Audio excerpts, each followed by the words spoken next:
ครับพิธีแห่เจ้าบ่าวมาบ้านเจ้าสาวครับ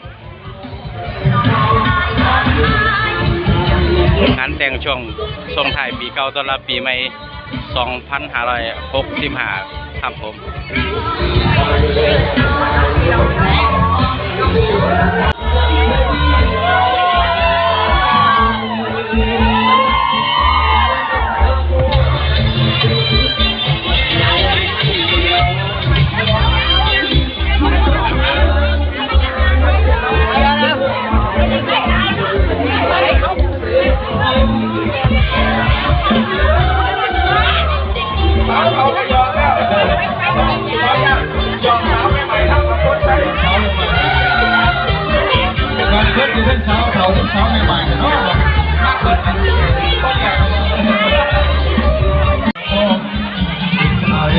ครับตอนนี้กำลังแห่จะมา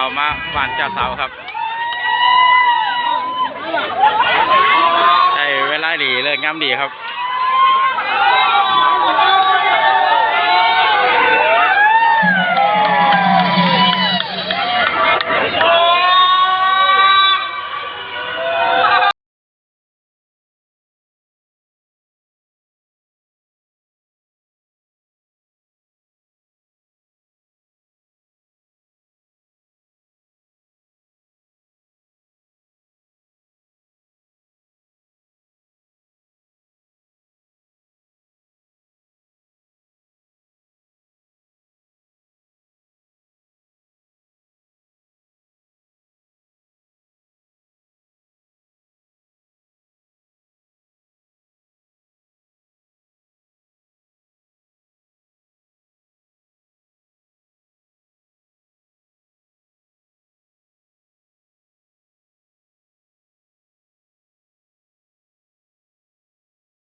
เอาไปชมบรรยากาศเป็นโดนๆครับพี่น้อง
จะได้ดูน้องให้ชื่นหัวใจให้สมกับที่ได้ยกมันมา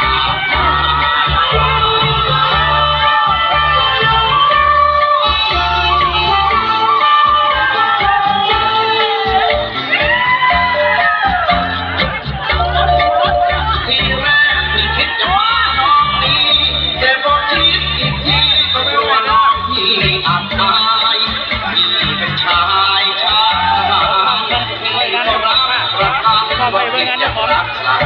ยังไงอยู่ เรื่องความที่ไม่เอาแล้วน้องเรื่องความที่ไม่เอาแล้วน้องที่มันรอคิดดูมันอดสู้แก่ใจ ครับตอนนี้เจ้าบ่าวเจ้าสาวก็มาฮอดไอ้บริเวณทำพิธีไปสีสู่คนแล้วครับ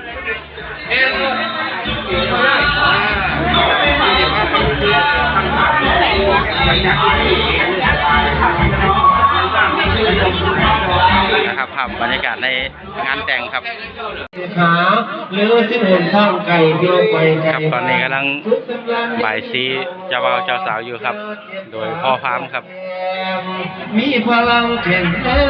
งให้เด็กจุ่มพ่อแม่ได้ดูแลพี่น้องลงฟัง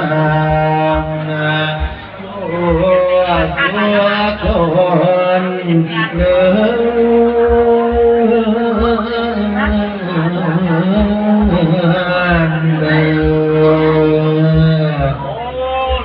บัดนี้ว่าสิสินที่พาพรบวันมือเสกอาเทียเดชโชยใจยาตุภาวันใจยามันตาโตโลกันสุขันพลังอวัคหาวิวาโคชยักมหามงคลวันนี้เป็นวันนี้วันดุจีอมุตาโช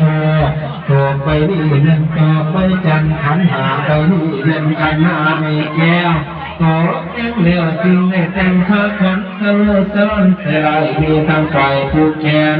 แหวนใส่ก้อยกัดหน่อยใส่และสังวานอาคารวันเข้าไหลเหลือมากสาขาของทุกสิ่งอันเมียทำอยู่กันมาเกียรติว่าหวังมีเด็กพกแดก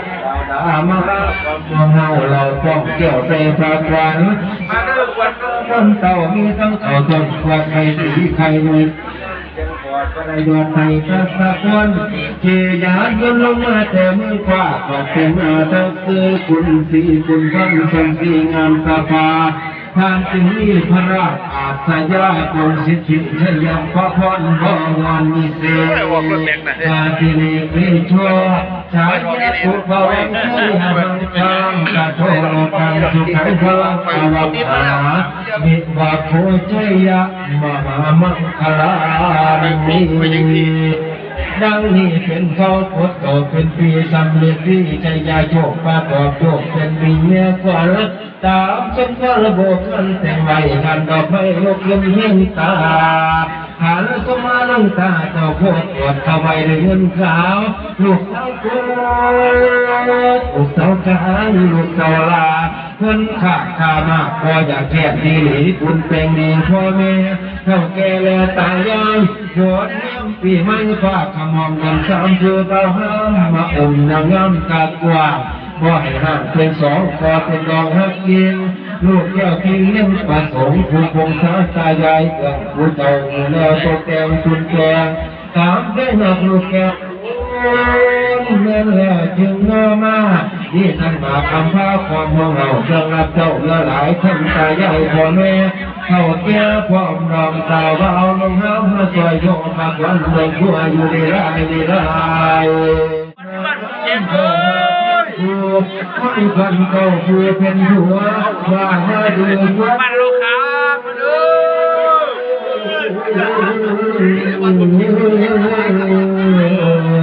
ให้ก็มาจนช่วงของผู้เป็นเด็กเอาผู้เพียงสามอีนาทับเข้าความตาเกี่ยวกับเพียงเท่าไรเกี่ยวกับไม่วันนี้วันสองเพลงสองเต่าไอ้มาโยต่อได้กินมือนี้วันนี้หวานแกงไอ้มาอยู่แกงเวลากันขายมาอยู่ขายเลายต่อสู้ไข่เจียยามคนมากันเราวันข้าวข้าวไหนวันงานส้มเสือให้เข้าขุนทาน้ำเตียนหัวหางกุดดาบเราเล่นกับกีฬวงในดวงตามันเป็นอะไรก็ไม้น่ะคนดังตันทำไมมันจังไรน่ะไม้น่ะมันคือว่าดังกันน่ะต่อเกี่ยวแล้วความนั้นเจ้านั้นเราถือสุดไว้มาสาบุรีวันนี้มาอยู่ฟัง ให้เจ้ามาสาธุเจ้ามาตามาวันให้เจ้ามาเถิดกันเนี่ยเจ้าตึงไว้ให้ได้ทักก็ค่อยก้มเกิดสู่เรื่องในวันนี้มาสงสัยความผู้หงผู้เบาพี่น้องบ้านไปไว้ขานังศิลากันเมื่อไว้เบื้องหน้าเป็นตาเจ้าคุณความสุภาพให้เจ้ามาสวยง่ายผ้าขวัญแต่งใหม่ให้ได้ป้อนไข่ขวัญทั้งสองป้อนไข่ให้ดีให้ป้อนไข่ขวัญทั้งสองตามกำลังหกวันแต่งใบให้ออกไปวางในวันนี้ก่อนจะเอาสองสีขึ้นสองสันเสื้อจะได้เสียเสื้อพอมีแก้มเงินเป็นกี่เดือนควงร้องรำวันเจ็ดแต่จำไม่จะดูจำซื้อวัน14 คำ15 คำไม่เจ้าจะมีอาตาเจการทำสิ่งใดใจยาความเชื่อความสุขลาวันตายทั้งเดียตาบุญงานวันตายแก้ได้คนเข้าเสียวันคนนี้ทำความให้มาให้ตัวความดูพระขันว่ามาดูขันเ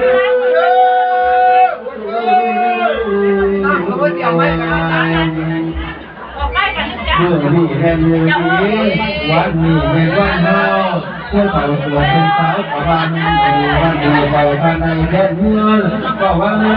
วันนี้นอนหลับแห่งยืนก็ว่ามันจะมีวันนี้นอนคืนในเงินแสนก็ว่ามันจะมีวันนี้แขนเท้ากายแขนหน้าแขนเท้ากายแขนหน้ากายให้คอยเน่แขนเท้ากายแขนหน้าแขนเท้ากายแขนหน้าก็ว่ามันมือดีวันนี้ก่อนถึง3 วันคือก็ว่ามันมือดีวันนี้3 วันให้เจ้าได้แก้วยังคุณมาตาเจ้าเนื้อหามือให้เพิ่นจักหน่อยเนี่ยขาเท้ากายขาหน้าขาเท้ากายขาหน้าสุขสบายต่างความพอแม่มาอ่อนนอนทั้งก่อจุ่มเชยเจ้าเป็นเขยให้ก็ทำใจกว้างอย่าได้อ้างสับสิ่งอันใดไล่ไก่ให้มาซื้อไล่ไม้ว่าเสีไล่กล้วยว่าคืออย่าได้ดื้อเด็กเตียวซื้อหรือตัวหนาเจ้าโคตรจะปากโคตรสับสิ่งอันใดให้มีใจเลื่อมใสต่อนั่งเกิดไทยเจ้าเป็นลูกสะใภ้ให้เจ้าหักแม่ผัวอย่าได้ผัวนัวผัวควันผัวเสือสู้เจ้าผู้นักปราชญ์ฟังธรรมเจิงเงินดำเจ้าอย่าได้เกี่ยวเหลี่ยมเจ้าคำเงื่อนหลังดำนั่นมันเงื่อนอาใจกระตังหลังไงกระต้อนใจกระล้มหลังกลมนั่นเงื่อนผัวเกยสันต่อหลังสูงนั่นเป็นเงื่อนลุ่มแหลกเงินป่าตัดอยากความดังใส่เกียนน้ำไล่หัวควงมือหน้าแก่นคือผูดมันก่อนเมืองดินด้วยความเย็นหลังสูงความห้องมาแก่นิ่งอาสนายนายเฮือนห้องน้ำพ่อแก้วหลังนี่พ่อแหลกพ่อแม่แก้วพ่อไปทั้งสองครับเท่านี้ก็กำลังผูกคอต่อแขนของเจ้าบ่าวเจ้าสาวอยู่ครับเลยมีญาติพี่น้องทั้งไปเจ้าบ่าวกับเจ้าสาวครับมาร่วมผูกคอต่อแขนครับประเพณีทางอีสานครับ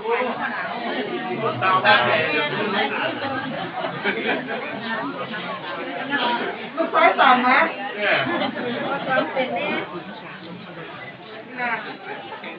แล้วที่ไหนก็แค่คนไม่ได้แค่มอง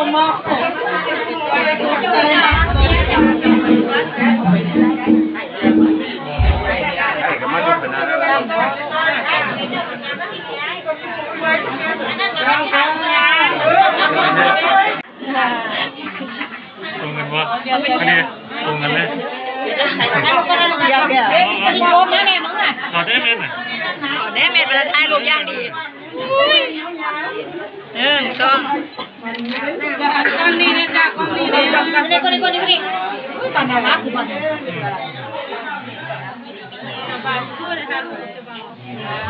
ไปถ่ายแม่กันเลยตัวเดี๋ยวไปถ่ายลูกถ่ายลูกปู่อุ้ยกินไ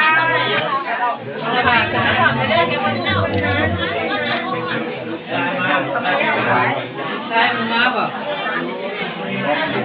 ลูกอะไร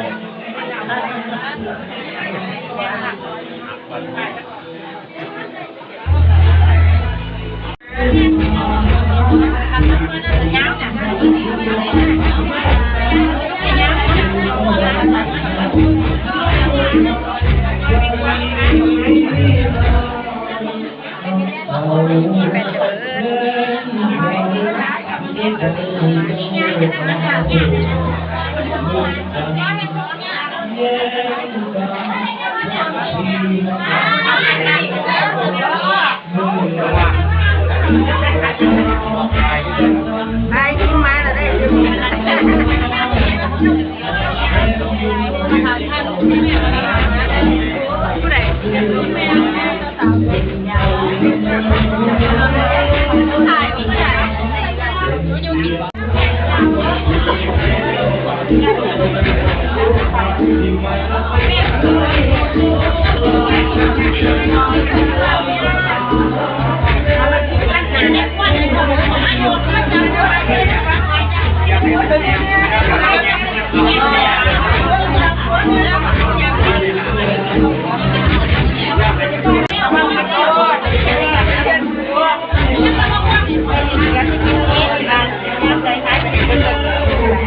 โอ้พี่นี่ตัดจะมาสาวไม่จะสาว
พี่น้องเราข้ามที่ข้ามไปต้องเดินคืนเงินกัน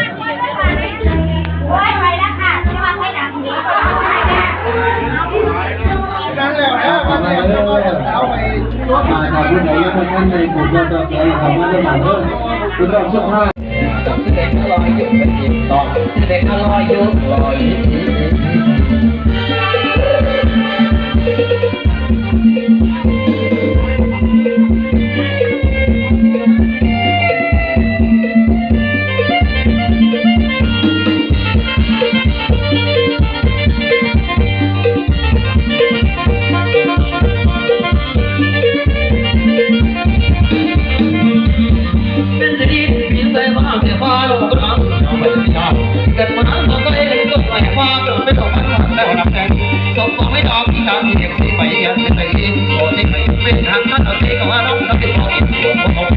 โอ้โหจะมาเปรี้ยจะเป็นแค่เสียคนตะคนตัวมันหมดมาสาคนคนให้พอใจเป็นสมาพอสมาพอจะมาพายเสียสถานความต้องมาเรียนให้คนเดียวมาบ้าเบี้ยก็โดนเดือดกันโดนเป็นความเดียวจนสา